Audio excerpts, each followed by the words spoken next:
Vietnam's growing frustration with China stems from escalating territorial disputes in the South China Sea, Beijing's economic pressure, and historical tensions. While the two countries maintain significant economic ties, Hanoi has been increasingly pushing back against Chinese assertiveness, particularly regarding maritime sovereignty. Another possible threat is rising in the South China Sea that China does not want you to see. The United States says the superpower is reclaiming land. Those territorial claims can be so scattered, they almost appear like a game of Chinese checkers. Chinese construction crews have been dumping massive amounts of white sand in 7 spots in the South China Sea, and that's an issue for 5 neighboring countries and territories, including Vietnam and the Philippines. Vietnam is ramping up its island-building activity in the Spratly Islands, part of which is being claimed by the Philippines. Vietnam is getting ready to completely obliterate China in a move that's bound to escalate tension. Vietnam has increased its island building in the hotly disputed South China Sea. Reports show that in the past 3 years, Vietnam has reclaimed 2,000 acres of land from the ocean. Since November 2023, it's already claimed 700 acres. With this land, Vietnam is working to slowly destroy China by building artificial islands and militarily expanding to be able to fight Beijing in a potential war. The most genius part of the plan is the fact that Vietnam has taken this idea straight from China, which has been building artificial islands in the South China Sea for years now, giving China a taste of its own medicine. The reality is that China's a bully, and it was only a matter of time before a Southeast Asian country stepped in to do something about it. Take this story, for instance. In late September, 10 Vietnamese soldiers were attacked by China, and 4 tons of their catch was seized. Tian Phong, one of the fishermen, claims that 2 boats approached them from the rear and the front. The people in these boats got out and started beating up the fishermen with a 3-foot-long pole. 3 of them suffered grave injuries and had to be rushed to the hospital. This news caused a massive uproar in Vietnam, since the fishermen were in Vietnamese waters. This is not the first time that China's acted this way, and what we're seeing happen with Vietnam is in response to this type of aggression. Since 2015, Vietnam has been slowly building a base on its claimed island in preparation for an attack against China. The Asian Maritime Transparency Initiative reported that Vietnam has already expanded dredging and landfill work at several of its outposts in the Spratly Islands.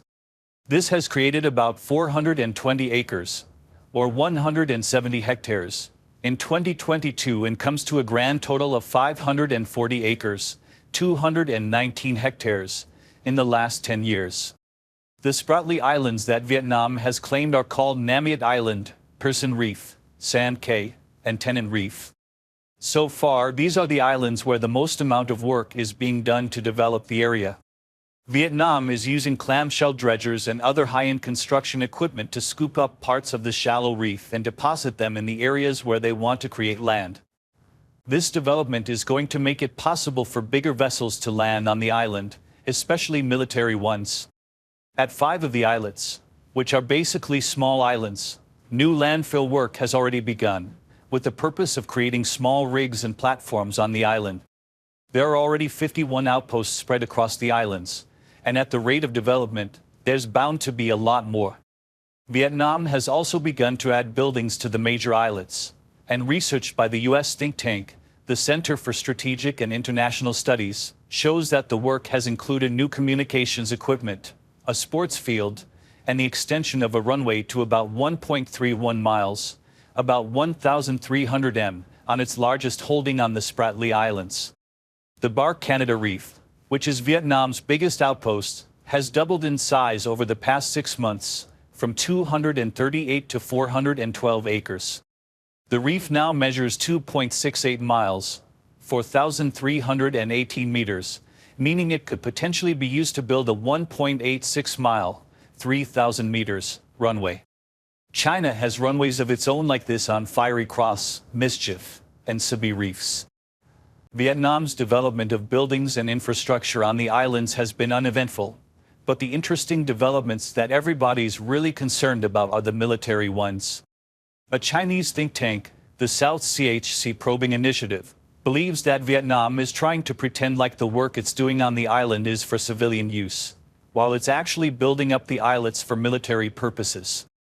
Vietnam has created 102 new acres of land at Discovery Great Reef, 52 acres at South Reef, 41 acres at Nam It Island, and 37 acres at Pearson Reef. All of this expansion has been for the purpose of turning these islets into military and logistical bases for the South China Sea.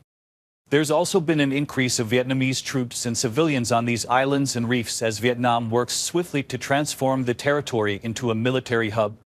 The Strategic Probing Initiative carried out a detailed investigation of military activities on the Vietnamese claimed islands and came out with some shocking results.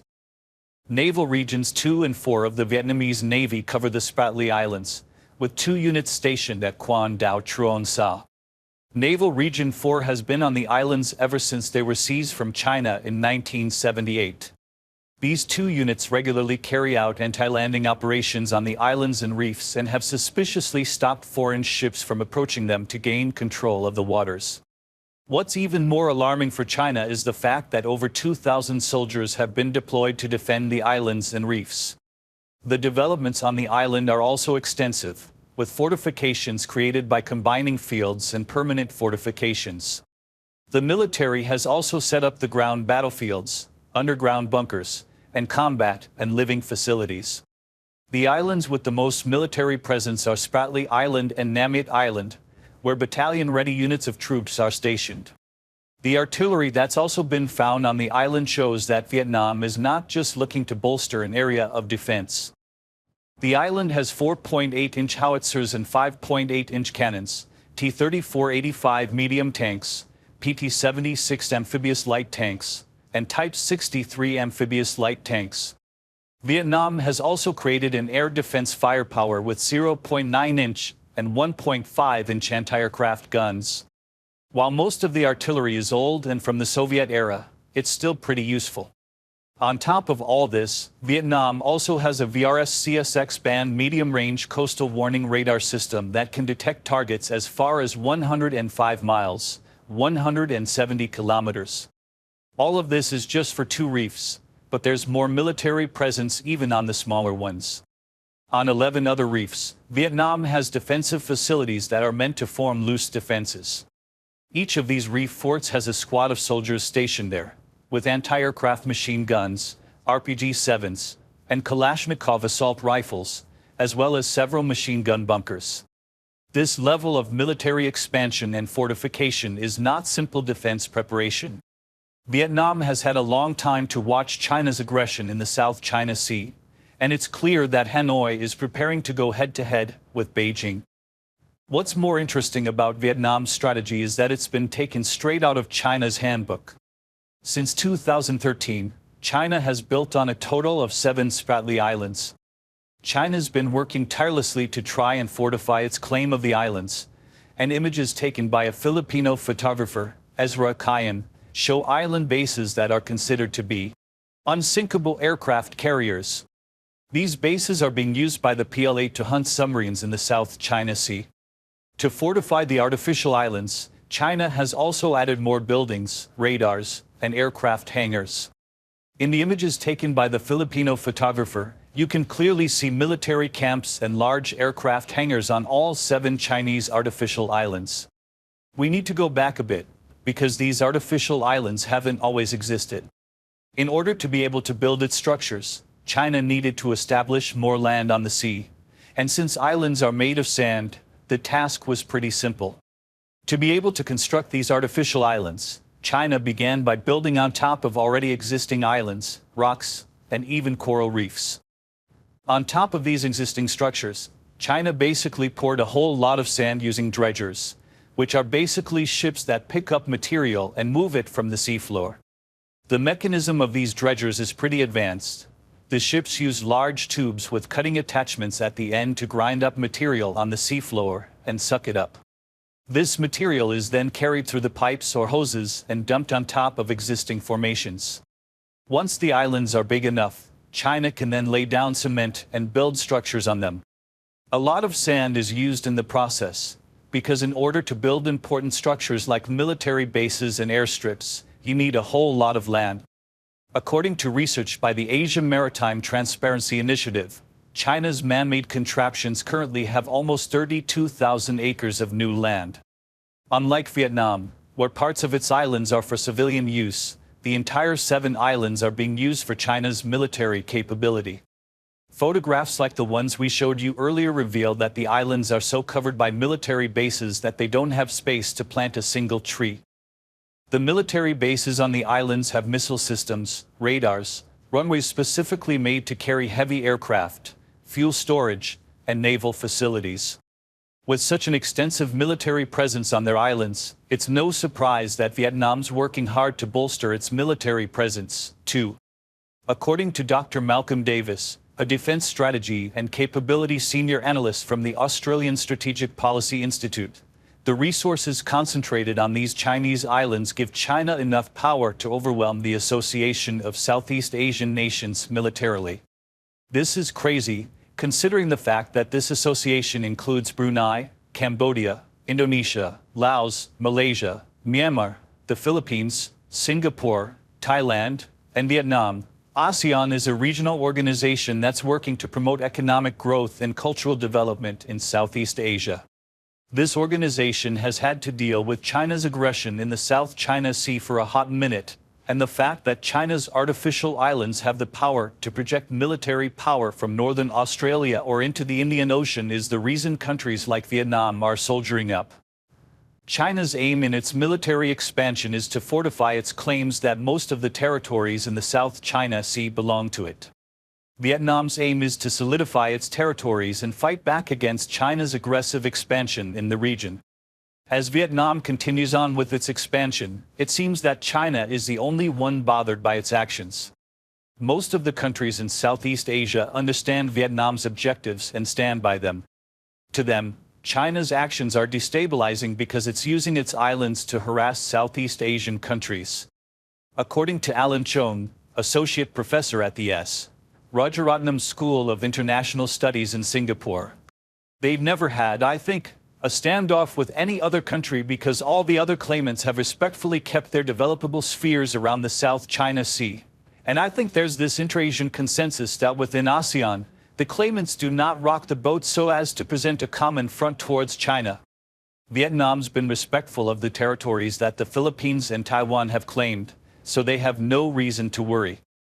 The way Beijing sees it, Hanoi is reinforcing illegally held features by land reclamation and military development, as well as setting up defenses and operating on these islands and reefs. Not surprisingly, China's reaction is very hypocritical. It acknowledges that the construction by Vietnam is not at the same scale or speed as China's, but still goes on to villainize their actions. Beijing actually believes that because Vietnam's been secretive and meticulous in its activities, the international community has more to worry about. These responses to Vietnam's expansion are from think pieces and articles, but the Chinese government has not responded officially to what's happening. When you think about it, China's silence could be very strategic. Bill Hayton, an associate fellow at the Asia-Pacific program of Chatham House, stated that as far as we know, China has not tried to interfere with Vietnam's construction on these reefs. This is interesting considering what its reaction has been to the Philippines' attempts to reinforce the BRP Sierra Madre. The BRP Sierra Madre is a Philippine Navy ship that has historical and sentimental value from its time in World War II. It's become an observation point at the Second Thomas Shoal, but China has constantly attempted to blockade it. China's response to a Navy ship docked on an island and its response to Vietnam's military expansion is clearly disproportionate. On a diplomatic level, it can't outrightly condemn Vietnam's activities, so it's rather choosing to bide its time and wait for an opportunity to strike. It may also be that Beijing's not ready to escalate tensions in the South China Sea, and so it's chosen not to comment on Hanoi's land reclamation operations right now. Hanoi is making headlines now for its activities in the South China Sea, but its work in the area dates all the way back to 1975, when Vietnam occupied 5 islands and emancipated them under the name Quan Đảo Truong Sao. Vietnam chose these specific islands because of their positioning and the potential they had for oil exploration and maritime trade. In 1998, the country also took over 24 islands and reefs, bringing its total to 29 islands. The first for Vietnam was its land reclamation and construction project that started in 2007, and at the time Vietnam didn't have a lot to work with. It used excavators to build seawalls and cofferdams with coral sand in the shallow water, and then used excavators to dredge sand from coral reefs on seawalls from both sides. Next, Vietnam created breakwaters, which are basically used to protect an island from tides and currents. The stones used to build breakwaters at harbors were transported from Vietnam by sea. In its first stage, Vietnam expanded the area on the islands from about 140,000 square yards to 270,000 square yards. From this, they developed a harbor that could accommodate 1,000-ton vessels. After building this base, things accelerated in 2015, and all the construction we spoke about earlier took place. China's frustration probably stems from the fact that it didn't expect this level of development from Vietnam so quickly. As the friction between the two nations escalates, China is realizing that Vietnam could be a worthy contender in the South China Sea. While the focus is on fortifying claims in the region, there are some environmental concerns at play that nobody's recognizing. So let's talk about it. Coral reefs are beautiful ecosystems where thousands of sea creatures live. When you pile sand on top of them, you're basically killing these creatures. There's a loss of thousands of different species happening in the South China Sea because of the construction of these artificial islands. Professor John McManus explains the situation best, stating, "The sand and silt stirred up by the dredgers covers most of the lagoon, and it's settling out on most of the remaining reef. The sand will kill nearly any bottom-dwelling organisms on which it settles in large quantities, and clogs the gills of most fish. The saddest part about all of this is that the damage done is irreversible. Corals that are buried under sand cannot recover, and this means that thousands of species in the sea could be destroyed. The destruction of corals has a domino effect on sea life, so let's walk through it. The destruction causes a loss of natural sunlight to the coral reefs, which means the reefs won't grow. This leads to the rapid growth of harmful algae blooms. These harmful algae blooms reduce the oxygen available and induce acidification, which then leads to coral erosion. Coral erosion is a problem because migratory fish feed on the larvae in the corals. If they have no food, there's no need to be there.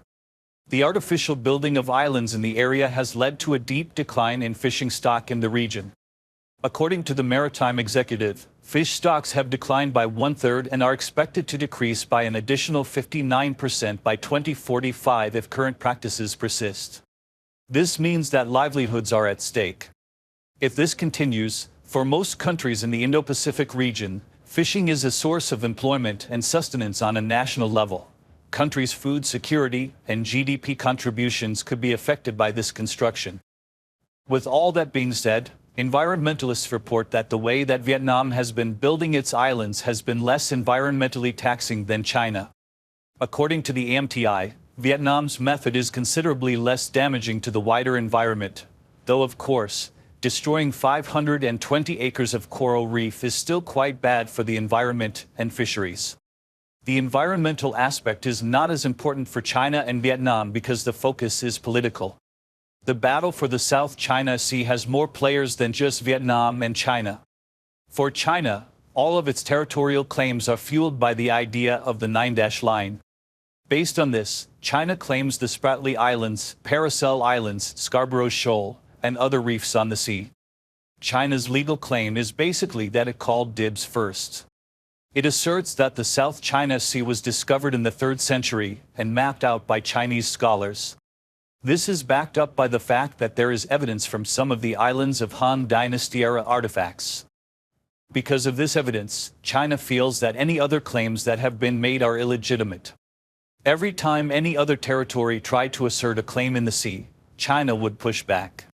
In the 1900s, China and Vietnam fought for the Spratly and Paracel Islands. China won this particular fight in 1974 when it seized the Paracel Islands from South Vietnam and killed more than 65 Vietnamese soldiers in the process. The fight for the Paracel Islands began in 1973, when China began to assert its claim of the island. During the battle, Chinese frigates engaged the South Vietnamese ships and sank them. Although Vietnam kept parts of the Spratly, it completely lost the paracels here. Things got a lot more serious in 2012, when China began to snatch away more islands, which started a quarrel between China and the Philippines over the Scarborough Shoal.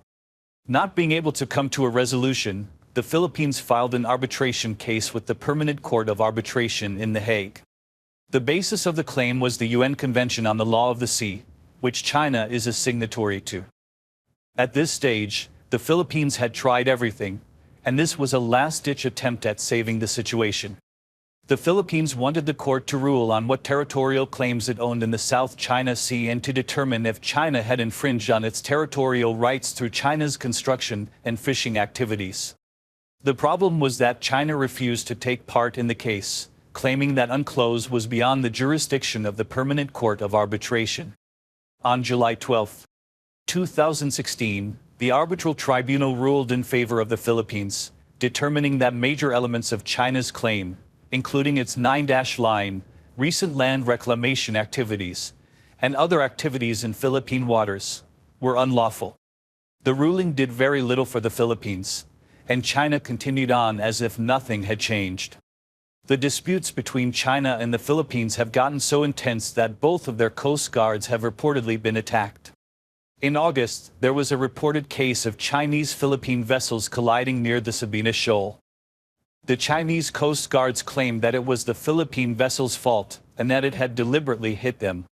Then again, in that same week, a second round of collisions took place, and both sides claimed innocence. China's claim was that the Philippine ship was illegally stranded at the shoal and deliberately rammed into them. The attacks between the two countries are not even limited to just their coast guards. In January, a Filipino fishing boat captain claimed the Chinese Coast Guard drove him away from Scarborough Shoal and bullied him into dumping everything he'd caught into the sea. The Philippines has consistently fought back against China's bullying tactics, and in one incident about 200 volunteers and 100 fishermen broke through the blockade of Chinese vessels and reached the shoal. At first it was friendly fire and a few jabs here and there, but there have been occasions when Chinese Coast Guard ships fired water cannons at Philippine patrol vessels. In one dangerous instance, a Filipino soldier lost one of his fingers. Then we have China's confrontations with Taiwan as well. China's anger with Taiwan, in this case, is the fact that it allows the U.S. to use its claimed islands for military purposes.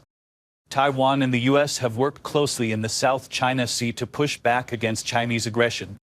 In response to this, China has attacked Taiwan's claimed islands, accusing the U.S. of militarizing the South China Sea through its air and naval patrols. Vietnam has been watching all of this unfold, and has realized that China's a bully that needs to be stumped. Its confrontations and incidents with the Philippines and Taiwan seem like small disagreements. But Vietnam understands that it's important not to underestimate China. This fight's also about influence in the region. For Vietnam, its militarization in the region is aimed at fortifying its claim in the South China Sea, too. According to NAF, a Vietnamese journalist, the official narrative is always that Vietnam is doing some small-scale construction to strengthen weather shelters for fishermen and to prevent erosion, but it's all being done by the military. It's fair to say that Hanoi's been militarizing its maritime features, but at a much slower pace and at a scale far smaller than that of China. The South China Sea is one of the busiest trading routes in the world, and Vietnam also wants a slice of the pie. According to the Council on Foreign Relations, more than $5.3 trillion worth of shipping travels to the sea each year, and $1.2 trillion of this trade belongs to the United States. This is why nations like Vietnam and the Philippines are fighting so hard against China's territorial claims. If China is left to expand, it will be in control of this shipping route. The South China Sea is also full of hidden resources, and the potential in the region is endless. According to the U.S. Energy Information Administration, there are about 11 billion barrels of oil in the South China Sea, as well as 190 trillion cubic feet of natural gas. As we discussed previously, the region's very important for fishing, too.